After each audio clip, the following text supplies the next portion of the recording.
Ang unang hakbang sa pagbasa, marungko approach. Aralin pang-15. Bago ang lahat, please don't forget to like and subscribe to my channel. Kamusta kayong lahat? Ito ulit ang inyong teacher Riri at magbabasa tayo.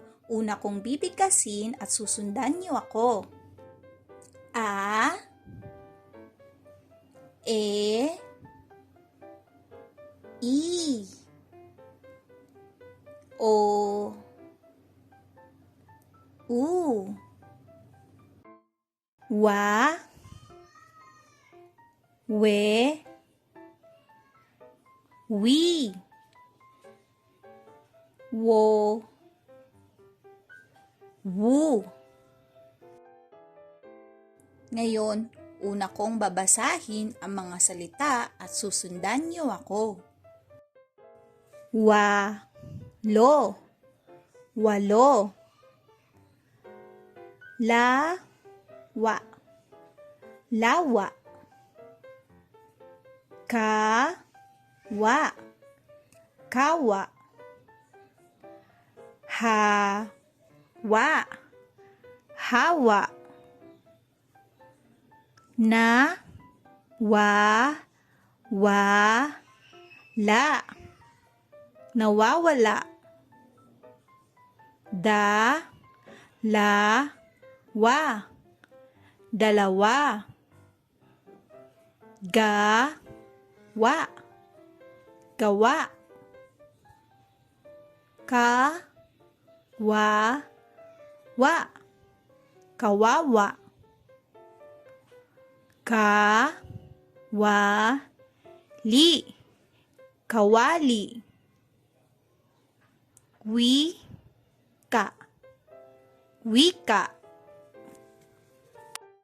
Ngayon, babasahin natin ang mga pangungusap na may katinig at patinig. Na, wa, wala, ang, kawali. Kawawa naman ang baka. Nahawa kami ni Bonnie. Ngayon, kayo lang ang magbabasa.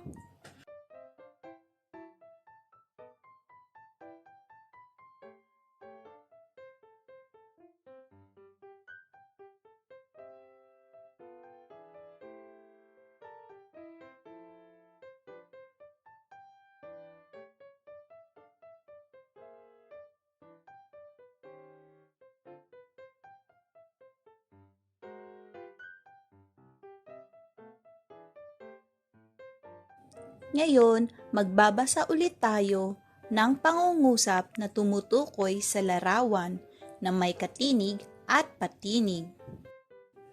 Ang sawa. May sawa sa kisame. Malaki at mahaba ang sawa na alaga ni Mira. Ngayon, kayo lang ang magbabasa.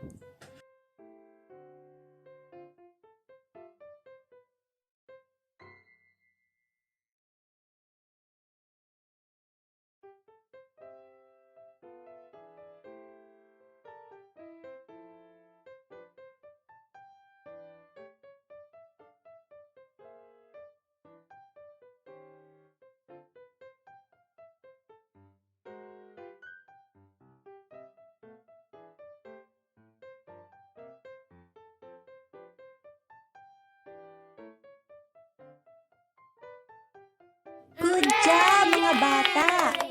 Huwag niyong kakalimutang mag-practice pa magbasa at subaybayan niyo ulit ang mga susunod ko pang video para matutunan niyo ang iba pang aralin.